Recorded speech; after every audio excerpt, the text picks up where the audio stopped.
Nous allons voir maintenant, phase finale de ces tutoriels WordPress pour gérer votre petit site de ce semestre, la gestion des pages ou leur développement.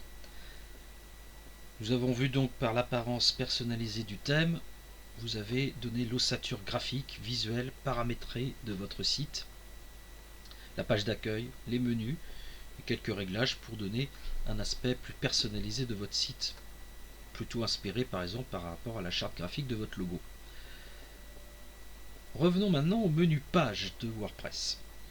Donc ces pages, je les ai créées un peu brutes, c'est-à-dire absolument pas développées, juste un tout petit peu ma présentation d'entreprise.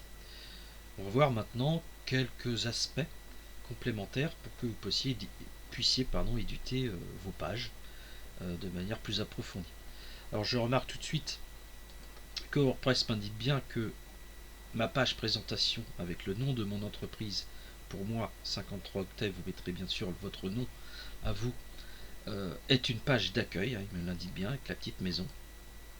Puis j'ai créé deux autres pages utiles à mon site, la description de mon personnage et enfin le déroulé de journée et de vie. En fait, je mettrai les liens PDF de ce déroulé réalisé par Word et ce devis que vous avez réalisé par Excel.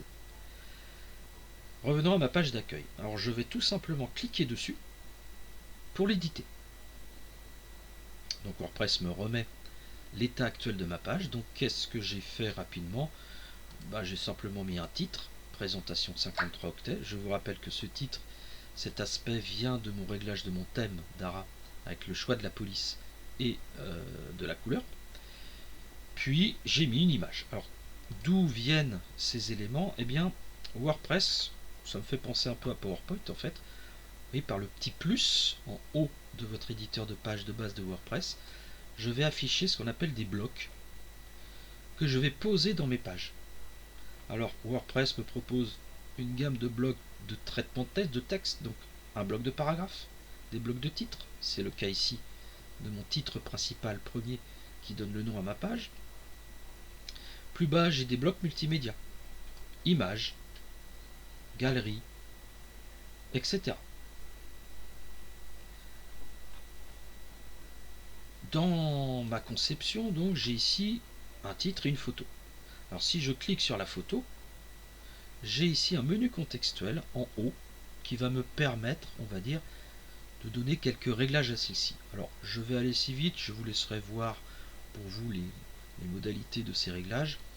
Bon, je peux rogner une image, la recadrer. Je peux lui donner des aspects graphiques. Je pense que vous n'allez peut-être pas trop passer du temps à ces réglages de base. Libre à vous de le faire. Je peux aussi par les points redimensionner la taille de ma photo. Et ici je vais cliquer, parce que c'est vrai que je la trouvais un petit peu imposante à ma page d'accueil, tout simplement.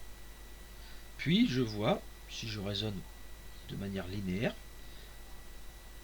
je vois que je peux ici insérer, ou plutôt écrire,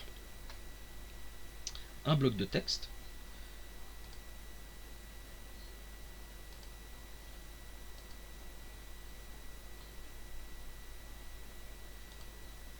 Et ce bloc de texte,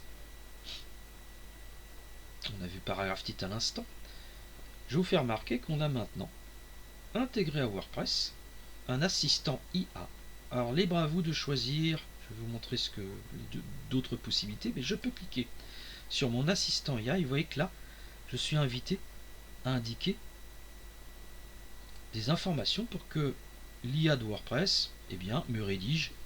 Donc par exemple, je voudrais une description de mon entreprise, je vois guillemets 53 octets, donc là j'écris le nom de mon entreprise, de 10 salariés spécialisés dans la communication et événementielle, situé cette entreprise à Angers. Ah, pardon, je vais rectifier. Donc là, je fais du prompt en fait, tout simplement. Je mets entre parenthèses 49 en France. Alors, rien que ça. Je pourrais bien sûr, je vous conseille de développer un petit peu, de donner d'autres arguments. Je vais demander à mon l'IA de me générer un petit paragraphe. Et vous voyez ici, elle me propose 53 Octet, une entreprise dynamique et innovante située à Angers, dans la région de Pays de la Loire, forte de 10 salariés. Vous voyez, j'ai fait un petit paragraphe qui décrit mon entreprise. Alors j'accepte ou non cette suggestion créée par l'IA. Et vous voyez, j'ai intégré 3 blocs de paragraphes dans ma page d'accueil. D'ailleurs, il m'a... Ici, je fais supr pour enlever des éléments inutiles. Voilà. Là aussi, j'ai un bloc que je juge inutile. Donc, sélection d'éléments et avec votre touche clavier, vous faites supr pour enlever les blocs. Donc voilà, ça me donne une première approche de ma page d'accueil. Je peux, entre deux paragraphes, insérer des éléments de type multimédia. Je peux rajouter une petite photo ici, par exemple, en insertion.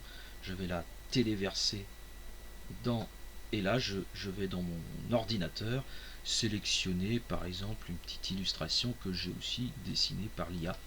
Là, je l'ai faite avec DALL-E de ChatGPT, mais je l'intègre au milieu. Je vais mettre un petit écusson comme ça, voilà, entre mes paragraphes. Pourquoi pas? Oui, ça donne un petit côté visuel. Donc j'enregistre ma page. N'oubliez pas, c'est-à-dire je la publie en fait, et je vais quitter ma page d'accueil, c'est-à-dire revenir à mon interface WordPress par le menu en haut. Et je vérifie tout de suite sur mon site que tout s'est bien déroulé. Voilà. Donc j'ai mon en-tête avec mon petit logo développé en haut, mon menu de gestion de mon site, la page d'accueil, puis mes 2 pages avec le menu client. Et je peux décrire maintenant, voilà, ma page d'accueil avec ma petite description de mon entreprise fictive. Je vais vous montrer dans un dernier petit tuto vidéo comment on crée des liens. Je pense à vos PDF du devis et de la journée détaillée, comment je vais, dans la page notamment, dérouler de la journée de vie, comment je vais pouvoir intégrer dans cette page des liens permettant de pointer sur des fichiers PDF directement.